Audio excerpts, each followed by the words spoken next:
Bonsoir à tous et bonsoir Stéphane. Bonsoir Lucie et bienvenue à tous sur Befrovision pour notre troisième édition de notre journal. Au programme, vous allez pouvoir découvrir toute l'actualité qui a ponctué le mois de mars. Sans oublier vos rendez-vous habituels tels que la page ciné, la page sport et bien d'autres. Notre premier reportage va interpeller les passionnés d'animaux. En effet, nos compagnons à quatre pattes ont été mis à l'honneur auprès des personnes âgées de la maison de retraite du Cateau. Tout ça grâce à Valérie et Jean-Michel Demol, propriétaires d'une mode de husky. On regarde ce reportage qui a du chien. Donc nous on l'appelle Una, mais son nom c'est Una Luna Dorada. Voilà, nous recevons aujourd'hui Monsieur Demol à la résidence Automne. Celui-ci nous a proposé une intervention cet après-midi auprès de nos résidents. C'est une première pour la maison de retraite et je crois que c'est une expérience toute nouvelle également pour lui et pour ses chiens. La première prise de contact avec nos résidents a été excellente. On s'aperçoit qu'ils ont vraiment un contact privilégié avec ces animaux qui sont très très bien dressés, très doux. Et c'est vraiment une découverte d'apprendre comment fonctionne en fait un attelage de traîneau. Et c'est assez rare dans notre région, voilà. En fait, donc nous ce genre de prestation, on va dire qu'il a commencé septembre 2004. Puisque l'activité du Yukon Club, donc l'association dont le siège social est à Roget de Beaulieu, dirige ses activités vers les personnes handicapées, centres de maisons de retraite, donc depuis septembre. Donc nous, de plus, avec ce jeune chiot qui est destiné à encore être plus d'intervention dans les maisons, donc le but c'est de le sortir tout de suite. Donc il a 2 mois. Vagari est arrivé samedi, donc il vient d'un élevage de Flers-en-Escrobieux. Et puis donc Vagari sera destiné à travailler à l'attelage et à intervenir dans le milieu hospitalier, quoi. Donc on a en plus nous allons passer avec l'école de Mazaguin 6 semaines à développer cette prestation. Donc je vais me rendre pendant 6 semaines, 2 fois par semaine, donc pendant les récréations avec Vagari. Le but c'est de le sociabiliser au maximum. Et puis il y aura en fin d'intervention, ça sera début avril, je ferai un exposé avec ce chien dans l'école pour leur expliquer un peu la découverte du chien de traîneau. Mon but c'est de pouvoir emmener ces enfants par la suite en classe de neige, développer avec eux cette activité. Donc tout ça c'est en cours, c'est des projets. Donc nous on dirige maintenant toutes nos activités dans ce domaine, puisque apparemment ça plaît. Et je pense qu'on a déjà eu des retombées la semaine dernière, puisqu'on était à la maison de retraite de Neuvy-Saint-Rémy. Ils nous ont déjà rappelé, ils nous attendent demain, parce que demain on y va avec Vagari, il n'était pas arrivé quand on y a été. Donc voilà, et puis j'espère que c'est une prestation qui va plaire. Bon, a priori tout le monde est très content, surtout de voir ces chiens qu'on a vus malheureusement trop nombreux pendant les années 90, qui ont disparu littéralement maintenant, qu'on n'en voit plus beaucoup. C'est-à-dire c'est pas plus mal, parce que bon, c'est vrai que c'est des chiens qu'il faut connaître, c'est des chiens de caractère, et puis on n'élève pas ces chiens comme ça. Il faut être présent tout le temps, quoi, avec eux. Donc voilà, et puis je remercie madame de nous avoir accueillis, parce que bon, c'est vrai que c'est pas évident de venir comme ça avec des chiens, de pouvoir rentrer dans des maisons ou même en milieu hospitalier. Bon, de ce côté-là, on essaye aussi de voir si ça passe. Bon, a priori, on attend des nouvelles. L'année 2005, je crois, sera vraiment le départ d'une grosse activité pour le club, quoi. J'ai un chien gentil mais sale, qui a des poils mouillés partout. J'ai un chien gentil mais sale, qui a des poils mouillés partout. Qui a des poils mouillés partout. Et c'est pas tout, mais je l'aime quand même. Je l'aime, mais je l'aime quand même. Je l'aime. Comme vous le savez sans doute, le mois de mars est marqué par une fête importante pour tous les enfants, la fête des grands-mères. Et oui, quelques enfants ont tenu à souhaiter bonne fête à leur grand-mère. Regardez. Bonjour ma grand-mère. Bonne fête mamie. Et comment elle s'appelle ta grand-mère? Nelly. Oui, je lui souhaite bonne fête. Bonne fête mamie Berthe. Bonjour, bonne fête à mes deux mamies. Comment s'appelle ta nouvelle? Janine et Jocelyne. Bonne fête, mamie. Bonne fête, mamie. Comment s'appelle ta mamie? Reine. Ah ouais. Allez. Bonne fête, mamie. Comment s'appelle votre mamie? Bernadette. Françoise. Bonne fête, mamie Jocelyne. Bonne fête, mamie Janine. Bonne fête, Marie-Brigitte. Bonne fête, Alphonse. Bonne fête, mamie. Ça s'appelle comment ta mamie? Mireille. Bonne fête, mamie. Bonne fête, mamie. Bonne fête, mamie. Comment s'appelle ta mamie? Eliana. Bonne fête, mamie Eliane. Bonne fête, mamie. Fête, mamie Chantal.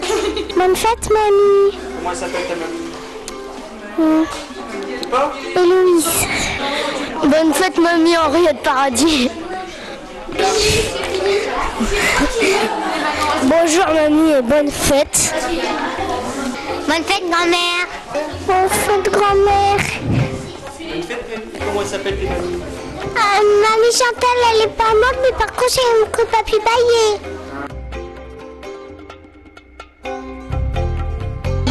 Bonne fête, mamie. Bonne fête, mémé.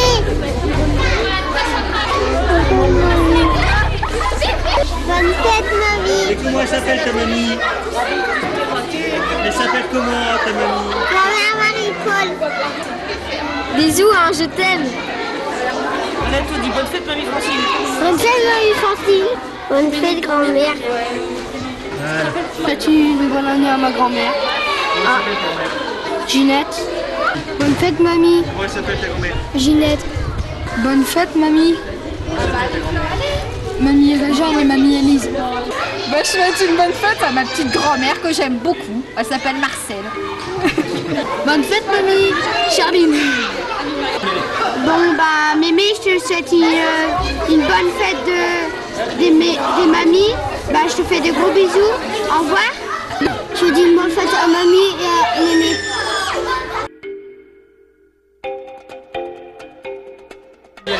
Bonjour, mamie. Mémé, je te souhaite une bonne fête de grand-mère. Gros bisous, Elodie. Ma grand-mère, elle s'appelle Françoise. Je la souhaite bonne fête. Je souhaite une bonne fête à toutes les grand-mères, à ma grand-mère qu'elle est au ciel. Bon, mamie, on te souhaite une très bonne fête des grand-mères. Bisous, bisous. Je vais au mieux. Bonne fête, mémé, Jacqueline et je t'aime, Antoine et Manon. Voilà. On souhaite une bonne fête à toutes les grand-mères. Au revoir.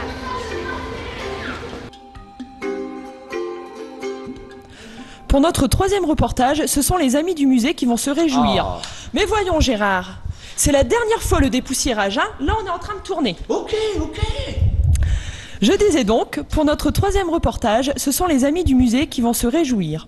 En effet, un documentaire réalisé par l'américaine Barbara Fried sur Matisse et la chapelle de Vence a été projeté ce jeudi au musée Matisse. Suivez ce reportage d'Émeric Boucher et Vanessa Coll. Alors bonjour, je suis avec Barbara Fried qui est productrice du film qui concerne la chapelle de Vence. Alors pourriez-vous vous présenter s'il vous plaît ? Oui, je suis professeure des études françaises dans une université américaine qui s'appelle Carnegie Mellon University. Très souvent on dit tout simplement Carnegie ou CMU. J'y suis depuis assez longtemps. Je fais plusieurs choses comme professeur, la linguistique, l'acquisition des deuxièmes langues et aussi les études de l'art culturel, surtout des artistes qui ont vécu, qui ont beaucoup travaillé sur la Côte d'Azur. D'accord, donc c'est ce qui vous a amené à votre travail sur la chapelle de Vence. En quoi ça consiste exactement ?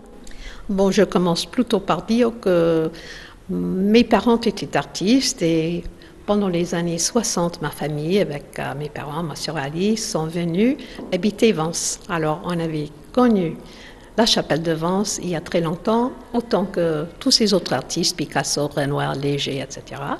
Alors, c'était la première grande introduction. Et puis, pendant très longtemps, je suis venue très souvent sur la Côte d'Azur. J'ai fait des tas de choses. En 1996, j'ai écrit un livre qui s'appelle en anglais Artists and Their Museums on the Riviera, les artistes et leurs musées sur la Côte d'Azur.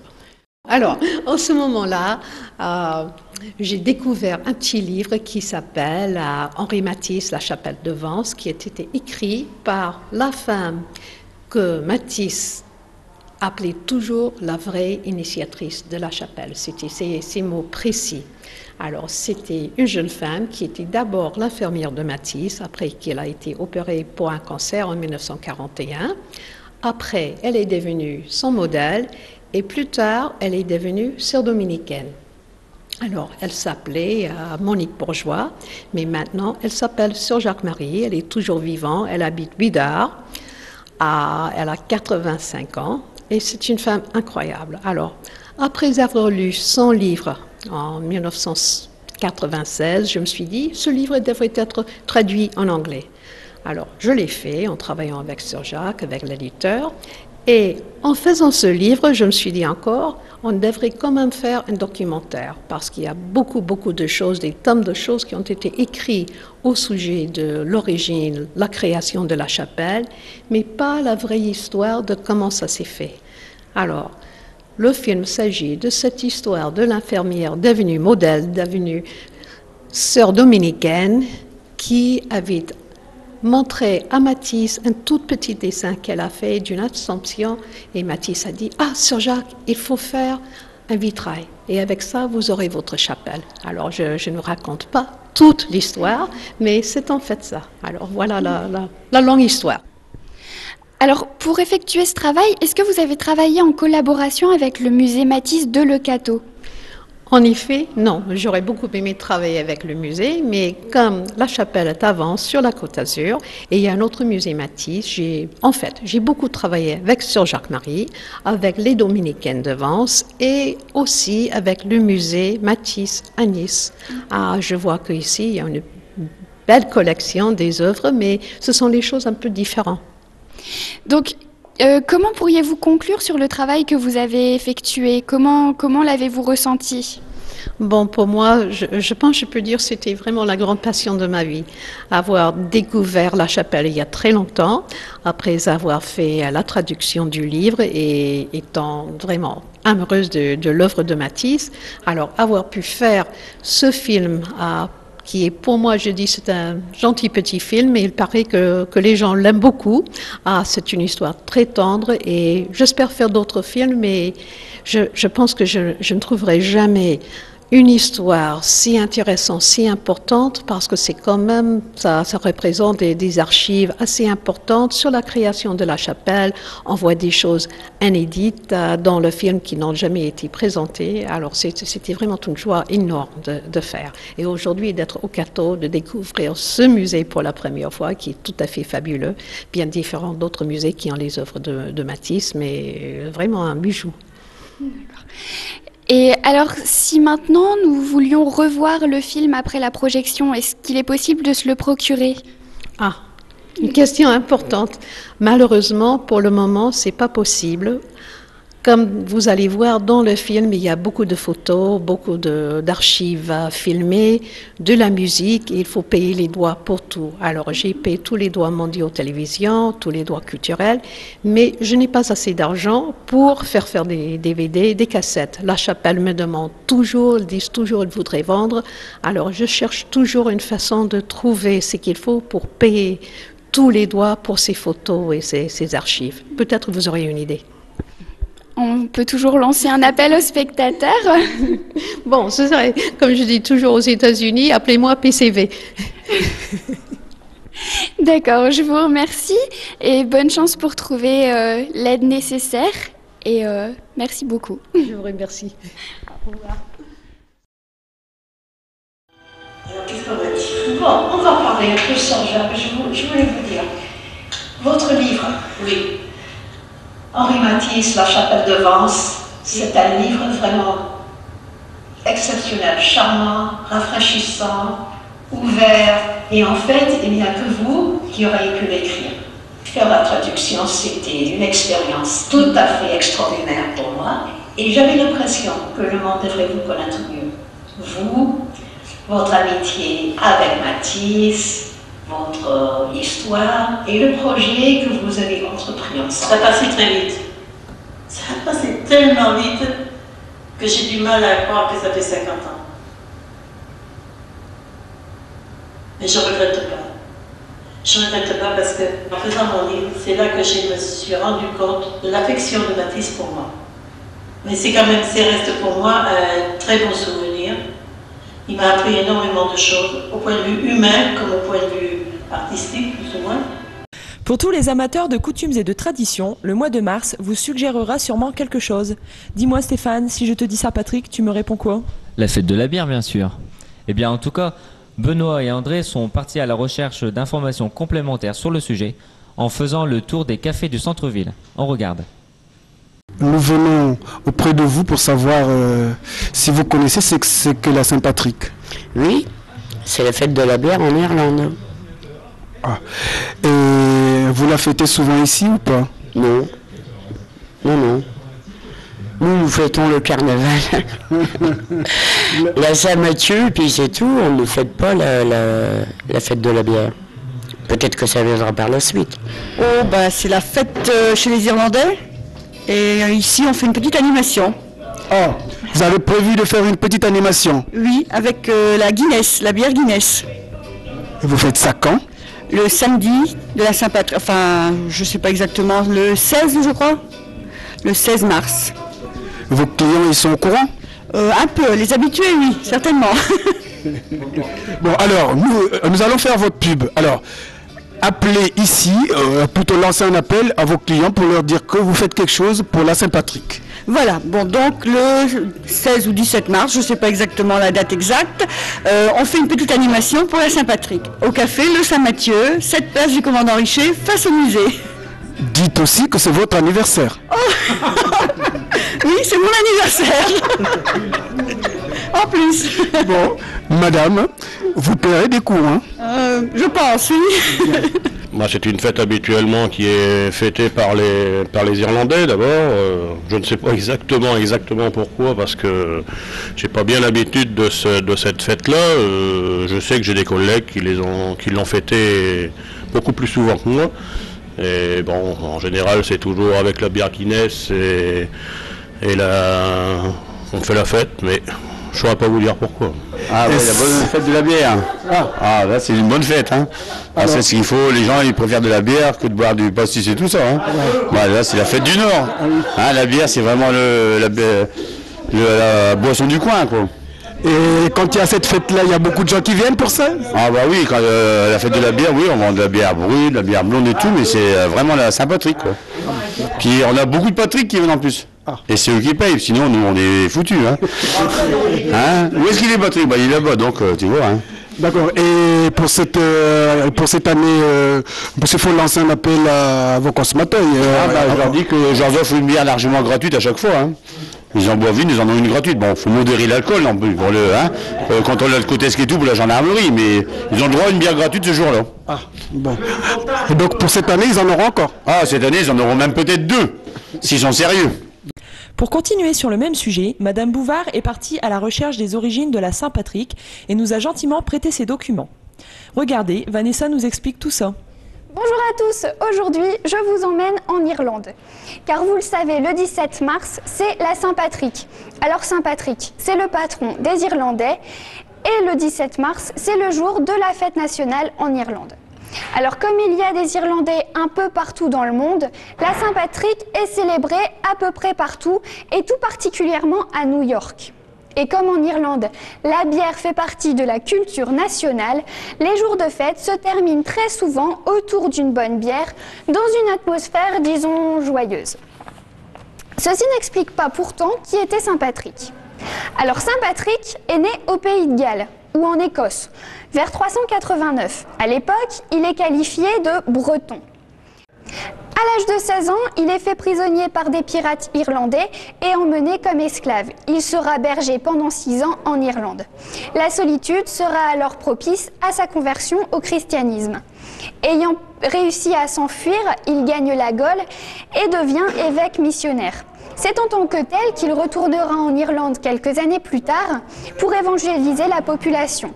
Ce qu'il fera avec succès, puisqu'à sa mort vers 461, de nombreuses communautés de moines sont établies durablement en Irlande. Pendant le Haut Moyen-Âge, l'Irlande connaît une vie religieuse intense, avec des moines très motivés qui avaient intégré les traditions celtes et voyagé beaucoup pour répandre la religion. Mais pourquoi Saint Patrick a-t-il eu tant d'importance pour les Irlandais ? Eh bien d'abord, à l'époque où Saint Patrick arrive en Irlande, c'est l'un des premiers missionnaires à se risquer hors du monde romain, car la civilisation celte à l'époque était considérée comme barbare.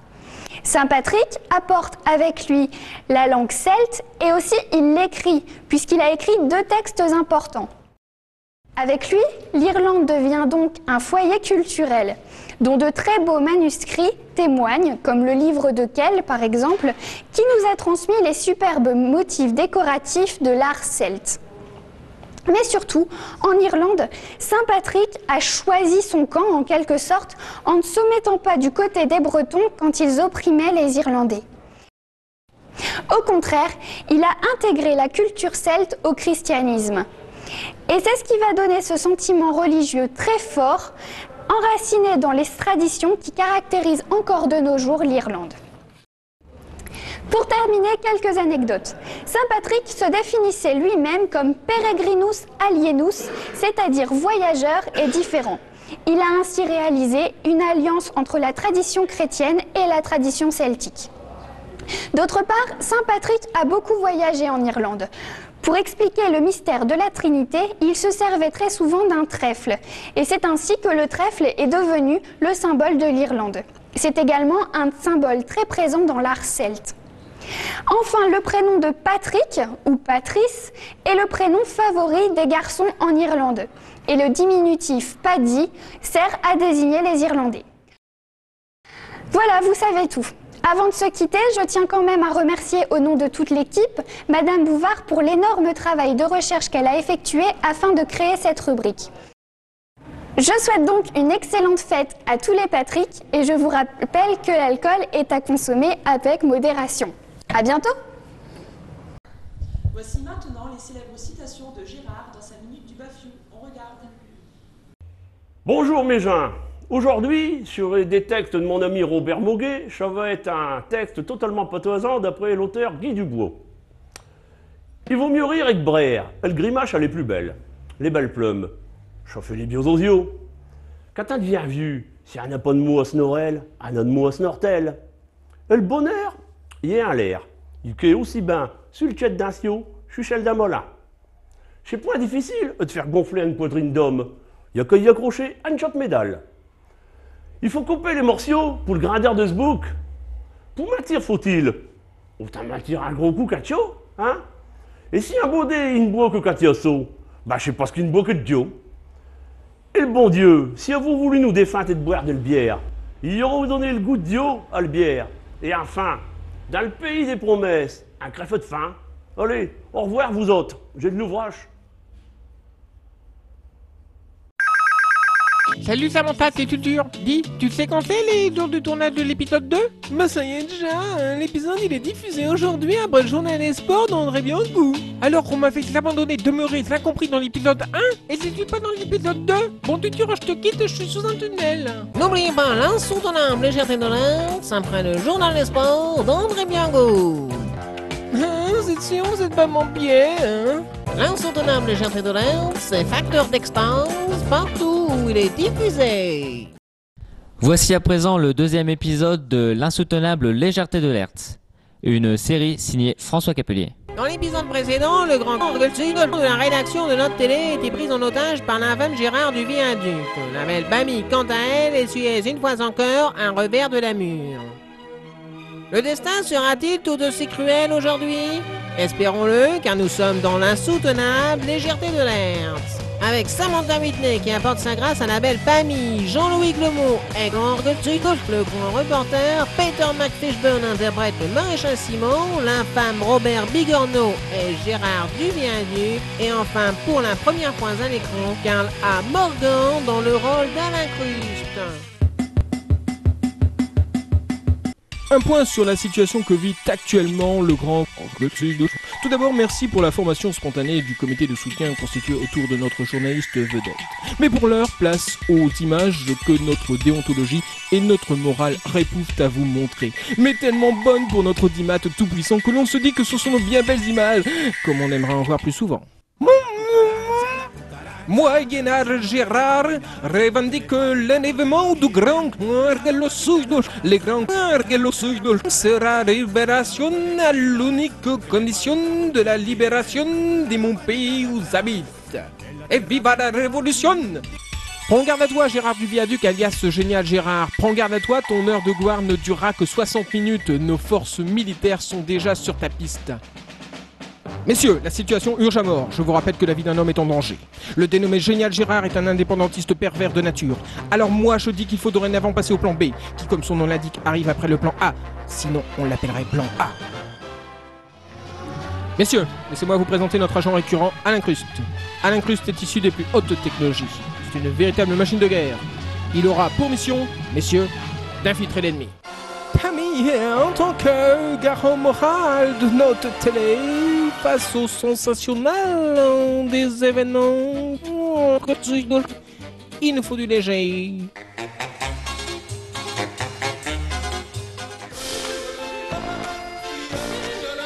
Et enfin, partons en compagnie de la belle Pammy à la rencontre de Papyrus, qui exerce le traditionnel métier sous-estimé de gloopser. Gloopser, un bien beau métier ignoré et en voie de disparition, comme on les aime dans notre journal de midi. Dites-moi, Papyrus, quel est l'art subtil du gloopser? Oh, Gleveneur, un matin, je vais cueillir la rosée du matin, et comme on dit par chez nous, la rosée du matin, rosée du matin. Et après, vers 6h, 6h15, je vais chez Dame Cécile. Et là, c'est shopping sur shopping et shopping sur shopping.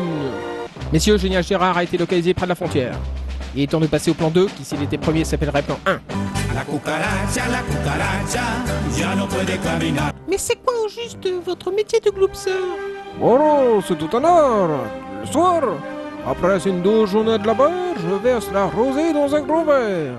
Et au fond des bois, l'on entend glops, glops, glops. Tout un art en effet, issu des traditionnelles traditions comme on aime à vous les présenter dans notre édition de midi. Merci à Pammy et à Papyrus pour ce charmant sujet, véritable bol d'air en cette période de crise. Je me vois un petit secret, le grand sud de terre. Alors quoi, cette série fait mourir un acteur qui nous a coûté bonbons sans révélation envers le téléspectateur? Moi je vous le dis, cette série part en sucette. Qu'on se rassure, on fera pire la prochaine fois. L'insoutenable légèreté de l'air, c'est un programme proposé par Polémique Victor, avec tout le faire savoir et le savoir-faire de l'équipe de Beffroi Vision. Dire qu'il faut encore falloir aller dire que je tombe. Notre journal touche à sa fin et nous avons été ravis de vous le présenter.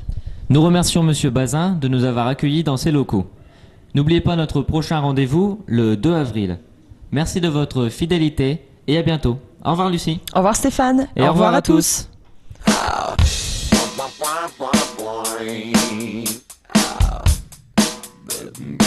Baby,